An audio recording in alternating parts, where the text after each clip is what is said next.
Welcome to Jamie TV, thank you for tuning in. Today we're going to take a look at this integral close miking system from Sam Systems. This microphone will attach to your speaker and remain inside your cabinet. So when you get to your gig and you set up, all you've got to do is attach an XLR cable into this and you're ready to go. And also it means that there's no need for a mic stand in front of your cabinet for the singer to trip over like an arse. As Guitar Interactive said, it is a genius idea, but I have two questions. A, what does it sound like? And B, how do I attach it to my speaker? Because the instructions that come with only detail how to attach it to a rear-loaded speaker, but all my speakers are front-loaded. So let's have a pissy pants around with it. We'll see if we can find a satisfactory way to attach it, and then we'll see what it sounds like. Right, I'll take the front off one of my Scott Dixon speaker cabinets, and I'm just going to get this front grill off. Now, I'll just find the correct Allen key and I'll take the speaker screws out.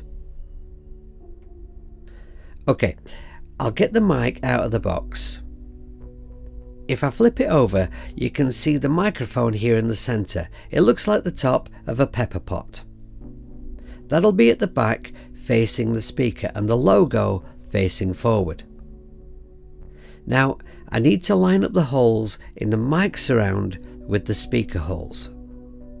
To make them correspond, the mic will need to be at a bit of a jaunty angle one way or the other. I think we'll go this way. Okay, I'll get it screwed in place. I was concerned about the combination of the plastic surround and the rubber on the front of the speaker stopping the screws tightening far enough into the cabinet, because these extremely lightweight aluminium Scott Dixon cabinets do create a lot of vibration, so you do have to make sure everything is locked down as tight as possible. But I seem to be able to get them to tighten up nicely. If I'm not happy, I'll just order some longer screws. I did think about removing the rubber to get the screws further in, but I think I'm better leaving it because of the aforementioned vibration. I don't know if the plastic might vibrate against the speaker.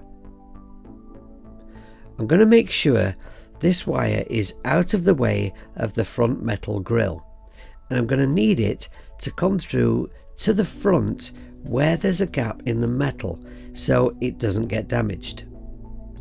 And I'll put the grill back in place.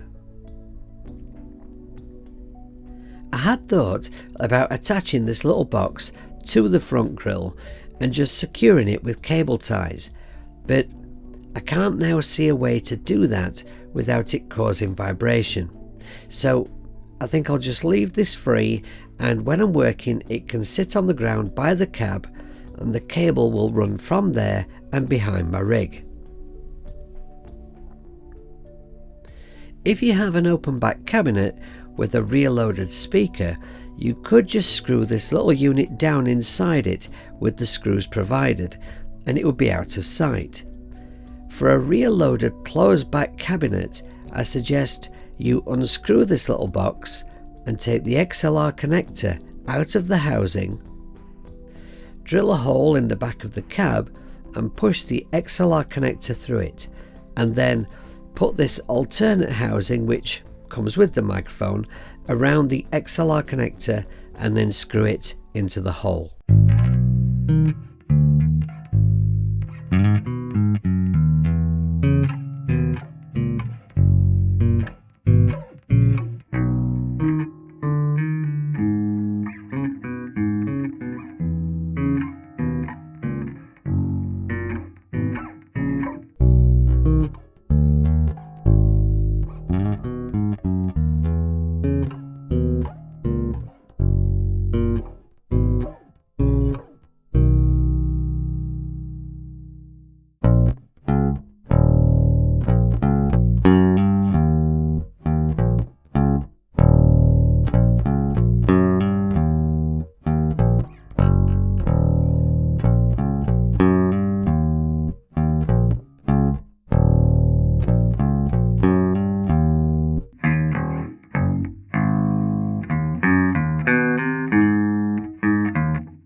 have to say I'm very surprised by this microphone. Somehow I expected it to be much more sort of ordinary, maybe neutral sounding, and maybe sound a lot closer to the SM57, but it has more of a sound of its own.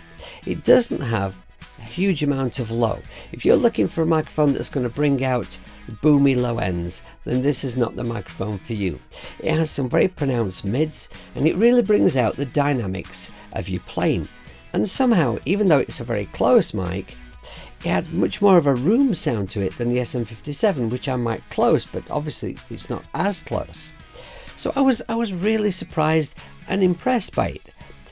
Does it compare with some of the very expensive microphones I've used whilst recording my bass cabinet in studios? No, it's not on that level, but as far as leaving it in your cabinet for practical live use, I think at the price it's pretty stunning. I think what I'll do with it is I think I will take a cable from that and a cable from my DI on my amp as well, send both to the PA so that they can be blended. But what did you think to the sound? Please do comment below the video and let me know what you thought to the sound of it. Do you think it's a fair price? And do you think you might get one? Until my next video, take good care of yourselves, be kind, be good people, make lots of music, and try not to piss your pants about. I'll see you later.